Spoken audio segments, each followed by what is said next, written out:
On September 27, 1966, CBS Reports aired a documentary called Black Power, White Backlash. The documentary began with chants of Black Power, followed by Mike Wallace's somber narration. Summer 1966 was a season of revelation for the white man in the North. For the first time, he began fully to comprehend the intensity of his feelings and his fears about the black man. Throughout the documentary, Wallace didn't simply foreground white fears and anxieties. He claimed that Black Power was the catalyst of those fears, comparing white backlash to a chemical reaction. White people had become fed up with racial turmoil, he claimed, and as a result were now counter-marching, counter-demonstrating in opposition to Black Power. Contrary to Wallace's narrative, summer 1966 was far from the first time that white people acted on their fears and anxieties about the Black struggle for freedom and equality. Indeed, just a few days after the documentary was broadcast, Martin Nolan of the Boston Globe observed that the white backlash is now 3.5 years old. And less than a month later, the syndicated columnists Roland Evans and Robert Novak claimed that the backlash is becoming a permanent feature of the political scene, noting a lingering, bitter anti-Negro resentment. Yet, the Black Power, White Backlash documentary reversed that history. Even the ordering of the words in its title. Like much journalistic and scholarly writing about opposition to the civil rights movement, implied that the white backlash was a response to Black Power. But the title got the history wrong. Whereas white backlash had been coined in 1963 to describe extant white resistance to emerging policy initiatives toward racial equality, Black Power was a brand new phrase when the documentary aired in September 1966. The activist Stokely Carmichael, who appeared in the documentary, had brought the phrase to the public square in a speech only 2 months earlier. By the time the documentary aired, more than 3 years of polling data showed a trend of accelerating white backlash. Starting in May 1963, even before President John F. Kennedy promoted civil rights, his legislation having been stalled in Congress for several months, a Gallup poll asked a question every month about whether the Kennedy and later the Lyndon B. Johnson administration is pushing racial integration too fast or not fast enough.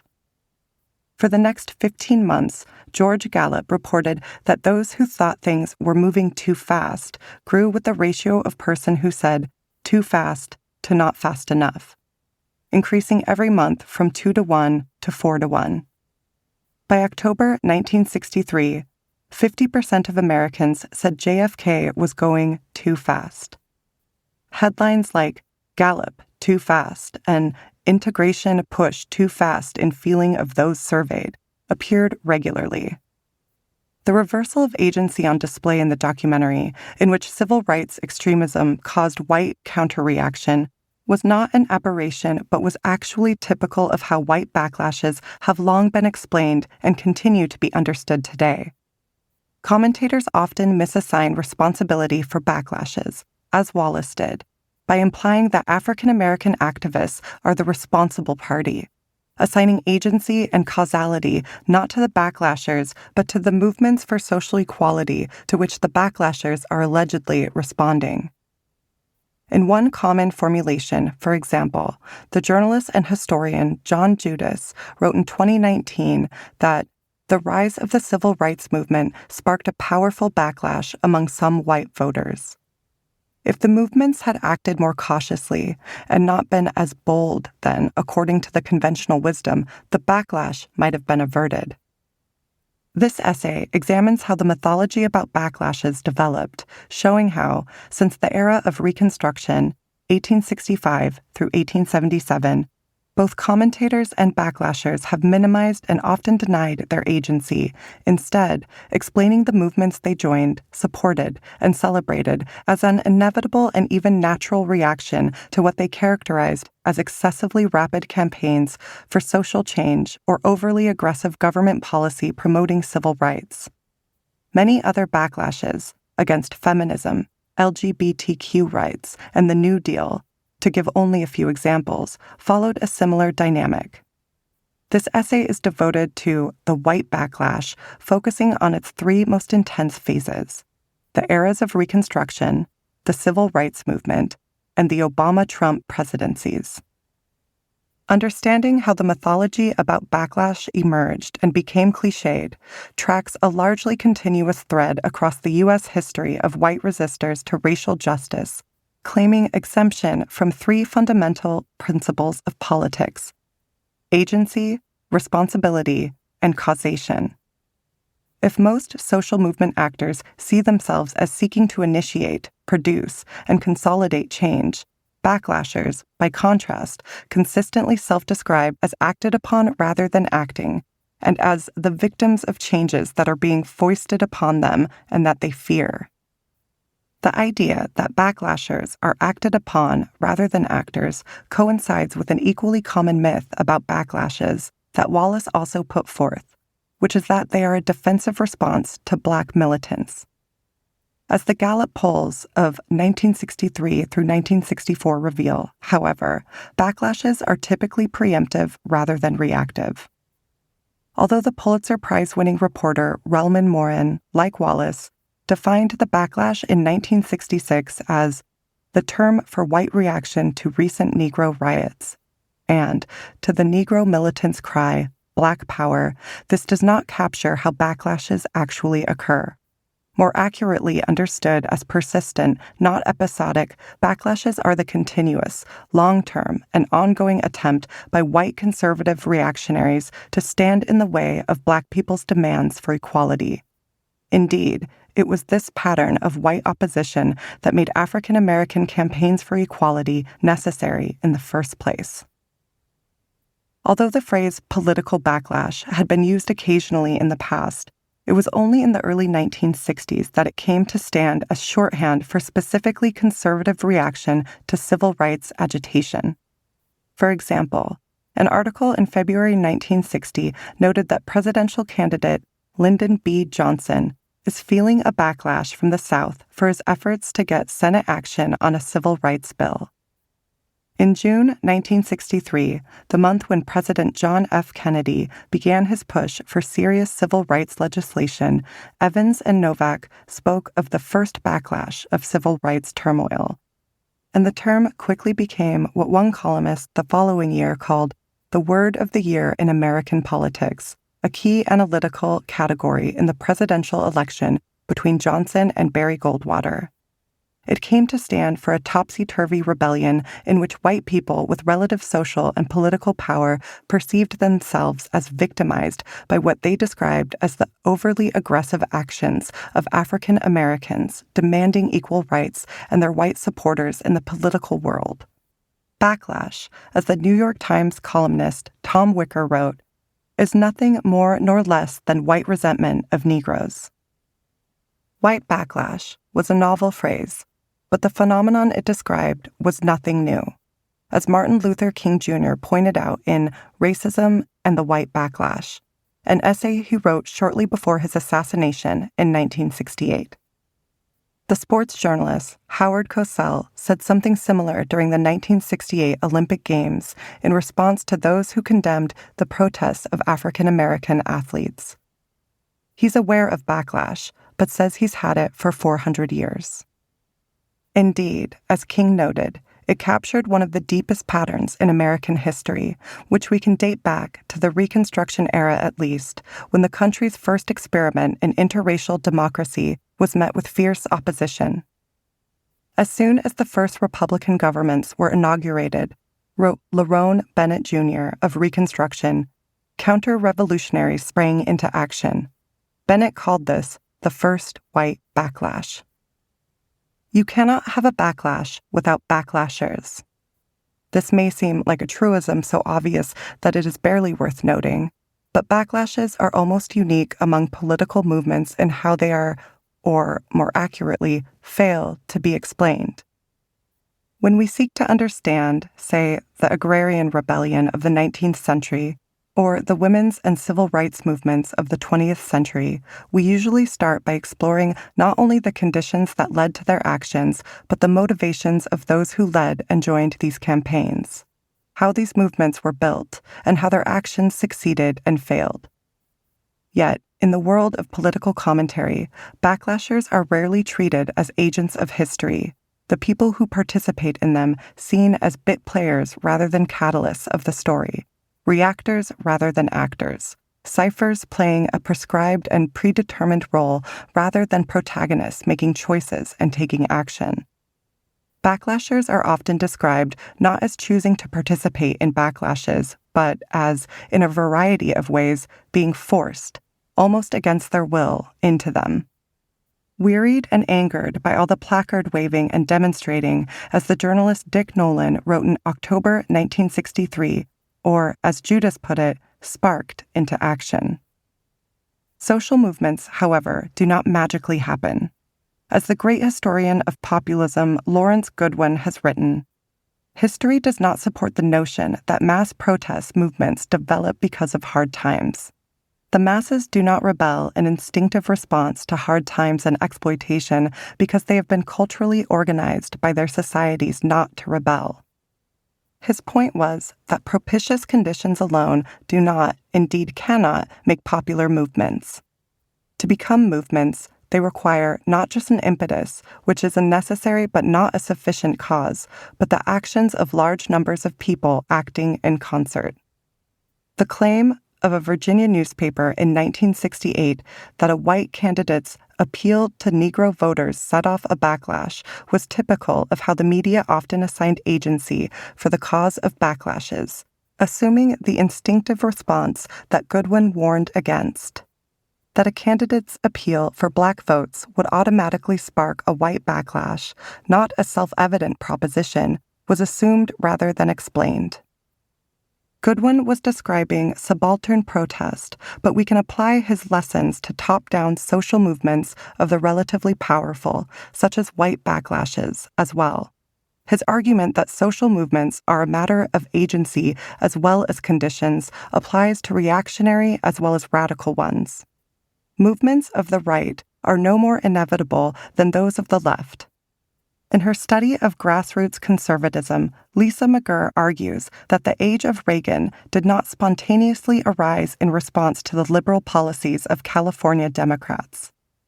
She shows that the growth of conservative political power in Orange County was a gradual process requiring the activism of many engaged men and women who held coffee clutches, ran for local school boards, leafleted their neighbors, and organized campaigns for elected officials at all levels of government.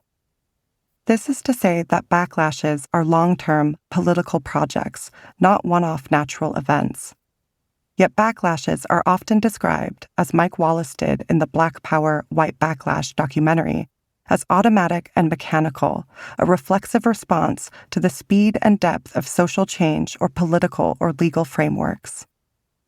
This mode of explanation began in the opposition to Reconstruction, arguably the first significant backlash movement in American history and the one that set the template for backlashes in the 20th century and beyond.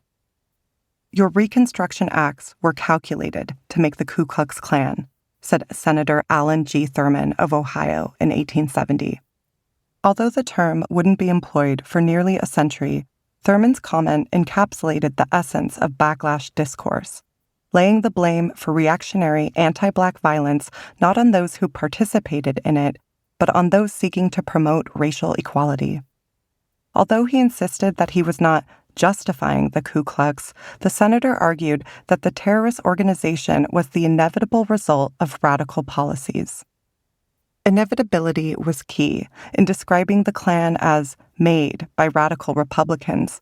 Thurman obfuscated the agency of actual KKK members and supporters. After listing the indignities that whites faced, putting white Southerners under the heel of the military men, and putting a set of ignorant Negroes above all the intelligence of the white race, some of whom served in Congress, Thurman reiterated, "I do not wonder it, Reconstruction, made the Ku Klux." Andrew Johnson, the accidental president who presided over the nation at the onset of Reconstruction, an effort he vigorously opposed, put forward the blame the victim causal template that future backlashers employed. Not only did Johnson maintain that the push for legal and political freedom for African Americans was too rapid a movement, he also claimed that the efforts of African Americans and their radical Republican allies amounted to a form of military tyranny that would precipitate a violent response more damaging than the last Civil War. Choosing another word from the lexicon of chemistry, precipitate, to describe a white reaction, Johnson's language, like Mike Wallace's, catalyst, had the effect of describing the campaign against Reconstruction as inevitable and somehow scientific or natural, outside the agency of Reconstruction's opponents. The responsibility for what Johnson predicted would be unavoidable violence lay with those advocating Reconstruction, not with those who opposed it. In what became a characteristic way of framing backlashes, opponents of Reconstruction also used passive language to elide the responsibility for participating in an extralegal campaign of violence. William P. Wells, a law professor and a Democratic member of the Michigan legislature, for example, said in 1868, alluding to the policies of the radical Republicans, "Nothing can be surer than that there will be a reaction if this is persisted in, which will result not in the subjection of the white race at the South, but in the utter destruction of the black race." This phrasing, "there will be a reaction," was characteristic backlash language. It threatened violence as an inevitable outcome without acknowledging that such genocidal violence, if it was to occur, would be as a result of the choice of white opponents to Reconstruction. 90 years later, opponents of the civil rights movement described a similar mechanism, being compelled by the actions of activists and politicians. In an open letter to President Lyndon Johnson, a couple in Louisiana said in 1964 that those members of Congress who voted for the Civil Rights Act were absolutely forcing the good American citizen into a revolution, and that if he signed the bill into law, Johnson would be equally responsible. Those in favor of the law were doing nothing less than instigating a revolution.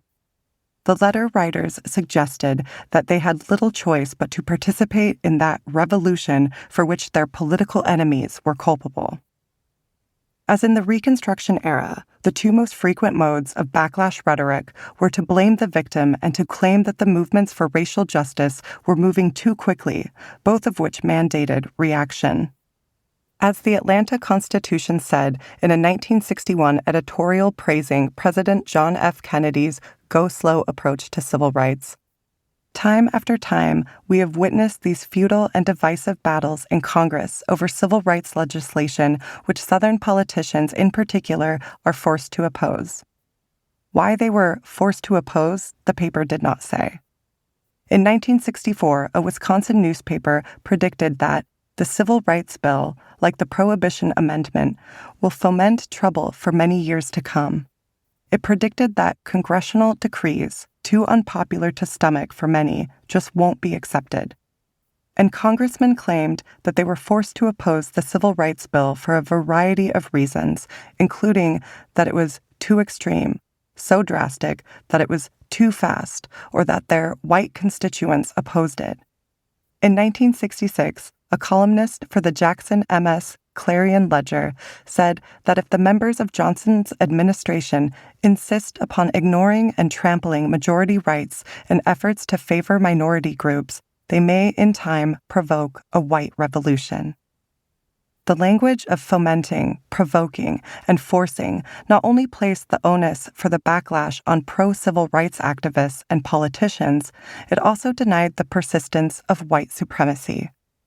Although scholars have produced some exceptionally nuanced examinations of white grievance politics, many commentators have echoed these mythologies, underemphasizing the actions of participants and locating the emergence of backlashes in the social movement or government policy that they opposed. In the process, the motivations and actions of backlashers have sometimes gone unexplored. and their reactionary movements understudied, though deemed to be important. They are treated as inevitable rather than a conscious political effort aimed to stifle change.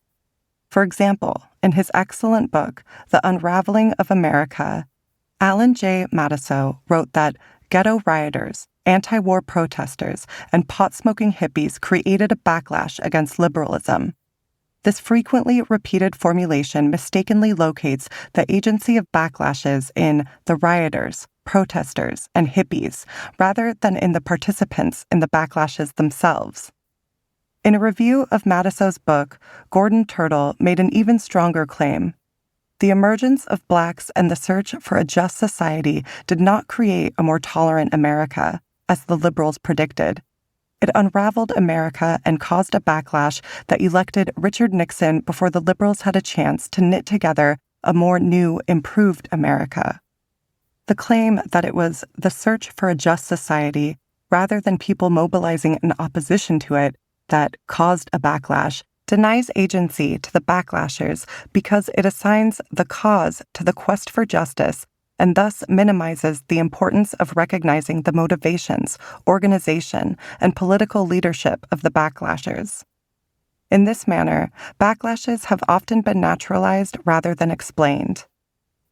Such analysis continued after the civil rights era into the 21st century presidencies of Barack Obama, Donald Trump, and Joe Biden.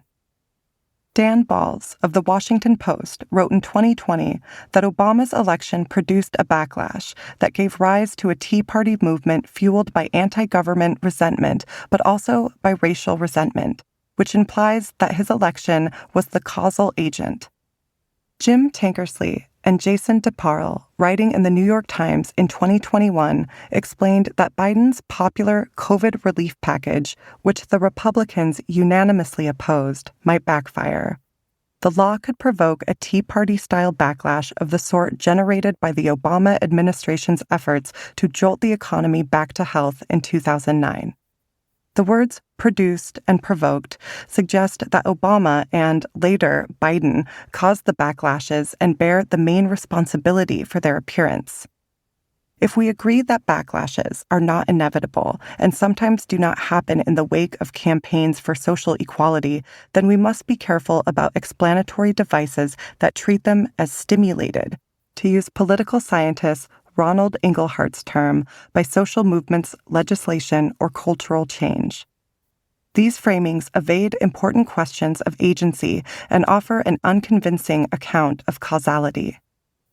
Here we should pause to think about causation in history. In his classic 1961 study, What is History?, E. H. Carr wrote that the study of history is a study of causes.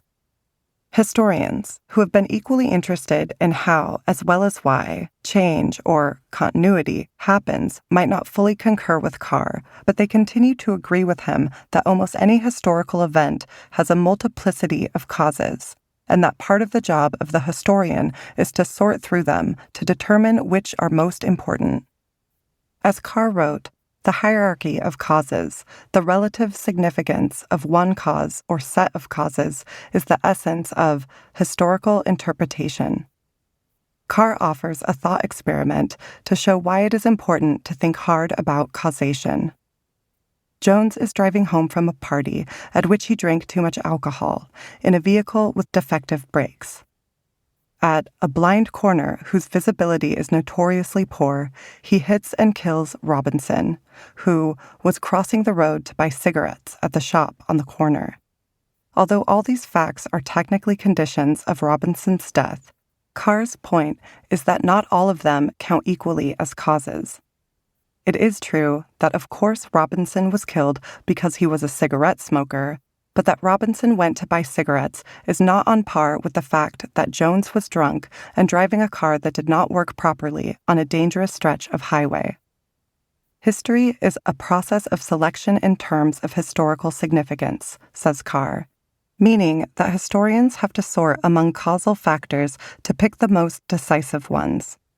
It is in this process of selecting, of distinguishing between conditions and causes, where commentators on backlashes have tended to be lax. In some sense, The backlashers can be analogized to Jones because they bear primary responsibility for the backlash. But there is a significant difference. Carr is describing an accident. Nobody in his scenario intended the deadly outcome. Robinson's death had multiple causes, which we can hierarchize, starting with Jones's drunkenness. But Jones, although criminally negligent, did not wish to kill Robinson. By contrast, those who participated in backlashes did seek to slow down or reverse social changes or government policies with which they disagreed. The outcome they sought was not an accident, but a long-term goal. Backlashes have occurred for many reasons, but, surely, chief among them was the decision of large numbers of people to participate in protests, threats, and statements of support or other reactionary efforts to roll back the threat of civil rights advances. Writing of civil rights demonstrations, a reporter speculated in 1963 that they would strengthen the counter-revolution against the Negroes. But this counter-revolution was not fated to occur. We know this because, just as oppression doesn't always lead to social movements, not all progressive reforms or social movements are met with organized opposition. In this context, it is instructive to return to the 1963 through 1964 period, when the term white backlash was popularized. Notwithstanding all the talk about the power of this new social force and the polls showing that many white Americans thought civil rights were proceeding too quickly, Lyndon Johnson, who championed the Civil Rights Act, overwhelmingly won the 1964 presidential election. Johnson's pollster, Oliver Quayle, even coined the term frontlash to highlight the push that LBJ gained because of his support for civil rights. Recognizing that backlashes are political and contingent is not to deny that they have been a powerful force in shaping American politics. However, it does highlight the role of agency. As the Black newspaper editor Norman Lockman wrote in 1995, "White backlash is more mood than movement. It comes and goes." Even though Lyndon Johnson bragged about the frontlash that led to his overwhelming victory, he was well aware that a powerful backlash sentiment could well be mobilized in the future. And even in that very election, in 1964, Goldwater won Mississippi, previously a Democratic stronghold, with more than 87% of the vote. "We may have lost the South for a generation," LBJ reportedly told some of his aides shortly after he signed the Civil Rights Act. Over time, Johnson's prediction proved correct, and in 1968, the two backlash candidates, Richard Nixon, the eventual winner, and the segregationist George Wallace, running on a third-party ticket, won almost 57% of the popular vote. This history suggests that backlash is not an automatic reflex, but a long-term political process with many twists and turns. African-American labor leader and civil rights activist A. Philip Randolph made this distinction in 1958 by labeling what came to be called backlashes as counter-revolutions, purposeful efforts to undo and reverse social change. In doing so, he reversed the backlash framing that posited civil rights activism as their cause. Instead, he described backlashers as the active, not passive agents of reaction. Just as the counter-revolution against the Civil War revolution nullified the 13th Amendment to the Constitution of 1865, the 14th Amendment of 1868, and the 15th Amendment of 1870, the second counter has begun in massive and ominous dimensions. For Randolph, backlashers acted to nullify civil rights advances. They were not forced to do so. Indeed, we need not rely only on Carr's abstract discussion of causation to show why a claim that civil rights efforts cause backlashes is incomplete. A long tradition of African American thinkers and activists, including Randolph, Bennett, and Lockman, have challenged the view that they are responsible for backlashes or that backlashes are inevitable. Martin Luther King Jr. provided perhaps the most robust response in his posthumously published book, Where Do We Go From Here? Our white liberal friends cried out in horror and dismay. You are creating hatred and hostility in the white communities in which you are marching. But he rejected the view that African American marchers created or developed the white backlash. Instead, he said, white America must assume the guilt. King made two arguments to support his point. First, he drew upon a medical metaphor to question the notion of causality that he attributed to skeptical white people. How strange it would be to condemn a physician who, through persistent work and the ingenuity of his medical skills, discovered cancer in a patient. Would anyone be so ignorant as to say he caused the cancer? King also made a point about chronology. The backlash could not have been caused by a movement that had not yet begun. This is not a new backlash caused by the Black Power movement. There had been no ominous riots in Watts when white Californians defeated a fair housing bill in 1964. Backlashes, as King noted, were often preemptive rather than reactive. Or, as he put it, the white backlash should be thought of as the resurfacing of old prejudices, hostilities, and ambivalences that have always been there. It is a tragic but fitting postscript to King's essay that, after he was assassinated, Alan Stang, writing in the publication of the John Birch Society, claimed that the ironic truth is that King contributed to his own murder by provoking violence. Stang's statement revealed precisely the blame-the-victim backlash dynamic that King had exposed. In Black Power, White Backlash, Mike Wallace interviewed Stokely Carmichael, the popularizer of the Black Power phrase, and asked him to clarify his position on the white liberal who, Wallace claimed, might be backing away from support for the civil rights movement. Carmichael responded by questioning the backlash framework that Wallace offered. There is no reason why they should stop supporting the movement now. Carmichael's point was that backlashes do not have to happen. They are not preordained. Backlashes are part of our history, but as an examination of that very past reveals, they do not have to be our fate.